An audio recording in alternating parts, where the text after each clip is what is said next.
There's no country in the world, for example, where we pay the amount of money we pay now to buy electoral form. America, a country where we learn the so-called system of government we're practicing, with a GDP today of $20 trillion. How many times our GDP?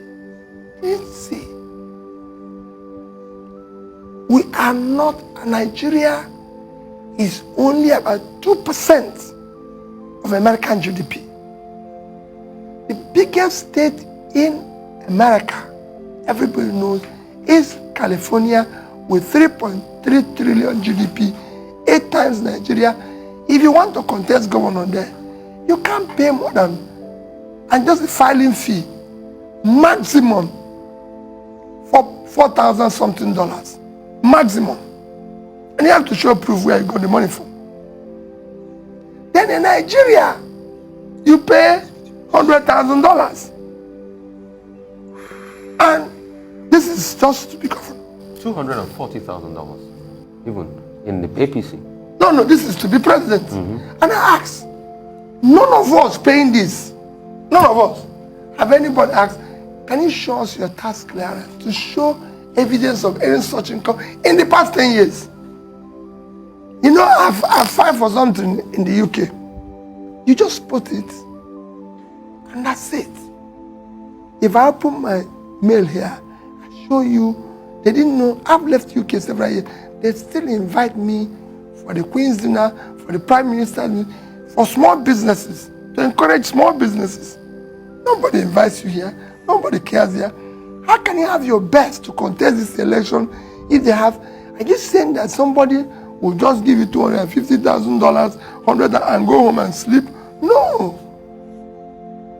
I didn't pay that to be governor. What I paid up when I became governor was not more than maybe 1 or 2 million naira. So, what is all this? And where are we getting this money that we're paying when we have no money to pay teachers, to pay pensioners, to pay lecturers? And look at the number. If you hadn't stopped it now, maybe Ruben would have joined and paid his own. You know, so where is the money coming from? And the huge money we're using for this. So, corruption is very simple. You can stop it. How? If the principal person, said it before, is not involved, his family is not involved, his friends, he can contain his friends not to be involved. Corruption kills entrepreneurship. Nobody thinks in a corrupt country. You don't build all small businesses and everything. Corruption kills professionalism. You can't get professors doing research when counselors earn more money. Like I keep saying, you see a place where a House of Assembly member is dashing away cars that lecturers can buy. And they say he's doing well. He's supposed to be a lawmaker, but he's dashing away cars. He's doing well. You have a situation where, you know, corruption kills hard work.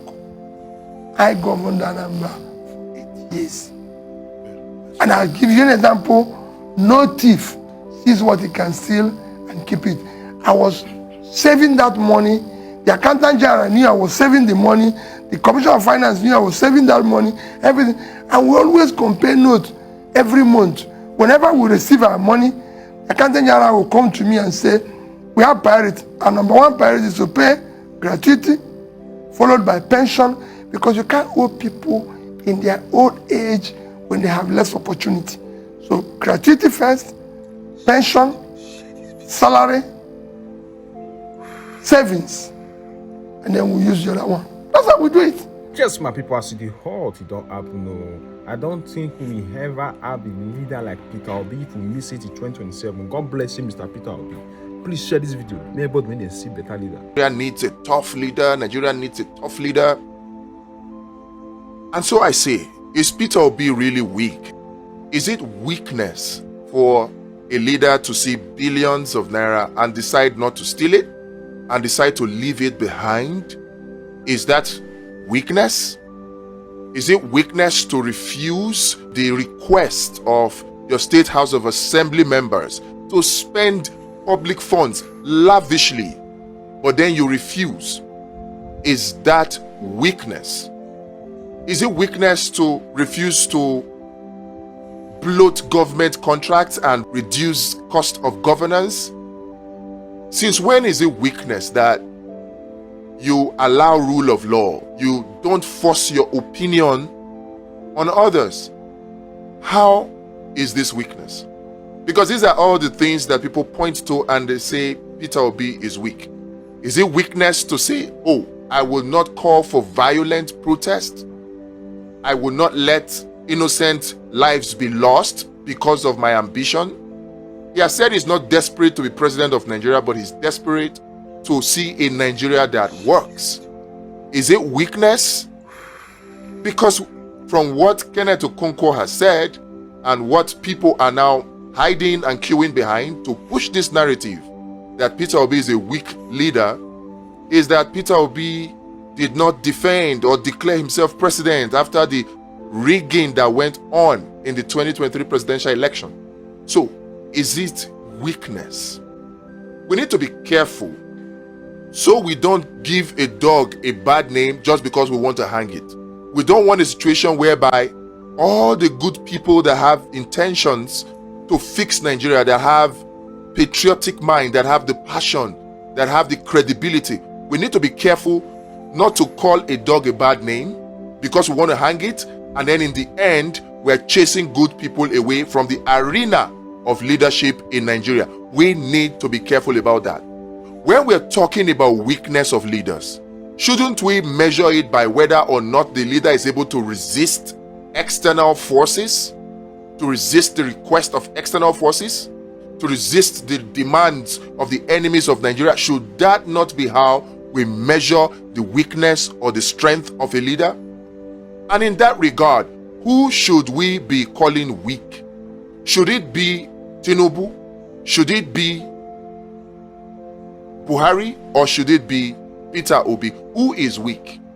Is it a Tinubu that on the first day, right from day one, served Nigeria on a platter of gold to the IMF and the World Bank, despite knowing that it is not in the best interest of the citizens of Nigeria, despite knowing that only a minute percentage, very minute, less than 1% of Nigerians will benefit from the wealth of Nigerians at the detriment of the majority 99%. Despite knowing this, he still went ahead to serve Nigeria on a platter of gold to the IMF and the World Bank.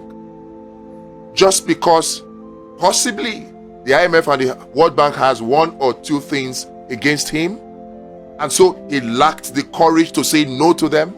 We were here when President Obasanjo said that never say no to the World Bank, or else they will drag your face on the ground whenever you do their bidding. So, who is weak? Is it not a leader that can stand up and say no to these external forces that are pushing agendas, pushing policies that we know are detrimental to our own interests? But yet, our leaders are not man enough or strong enough to say no to them. Is this not how we measure who is a weak leader or who is a strong leader?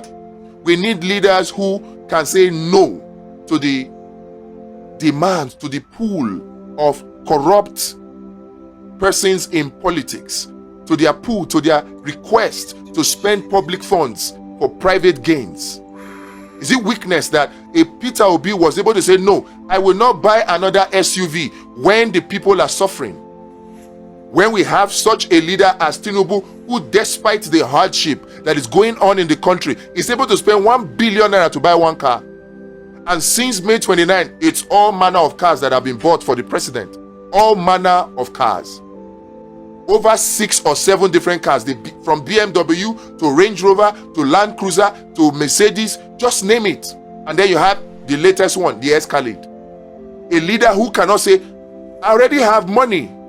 Oh, there's already a car.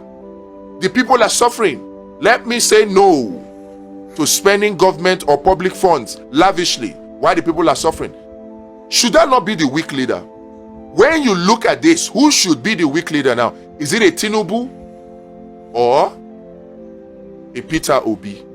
The hardship that is in the land is for the majority of us to bear. So if you answer falsely, we all bear the brunt. You answer honestly, we all gain and reap the reward. It is crucial at this time for us to answer this question honestly. Is Peter Obi a weak leader? One thing is certain.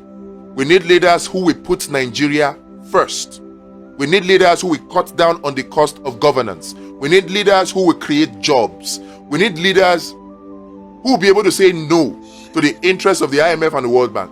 Leaders who will say, this fuel subsidy you're talking about is corruption. There is no subsidy in the first place, so there's nothing to remove. What you are asking me, oh Mr. IMF and Mr. World Bank, is for me to increase the cost of living for my people, and that will increase their suffering, and so I cannot say yes to it. Is that not the kind of leader we want? In fact, when you consider it, you would even say that a Buhari was even a stronger leader than a Tinubu, because a Buhari was able to say no to the IMF and World Bank for 8 years. In fact, if I recall that interview he had with Al Jazeera, when they kept pressing him, oh, why don't you remove fuel subsidy? He said, my people are poor. We are not producing anything. This is Buhari that does not have the first class brain of a Tinubu, as he is acclaimed to be.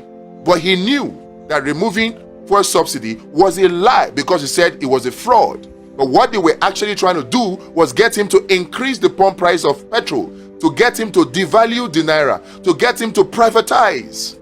All these are things that the IMF has been pushing Nigerian leaders to do, even though they know that it will make life difficult for Nigerians. And Buhari refused it. And from day one, Tinubu accepted it. Who is the weak one? Tinubu or Peter Obi? Please, 2027 is around the corner. We need to change. We need a change of guards. We need to do it with smarts. We need to come together and organize. And the only way we can do that is not through any of the current political parties. I make bold to say it. There is no political party right now in Nigeria that can say you can run without paying a dime for nomination form. We need to form that kind of party. And that is what the Abundance Party is for. So look in the description and join us. Let us create it together. A party of the people, by the people, and for the people. A party where nobody can run for any elective position in the party unless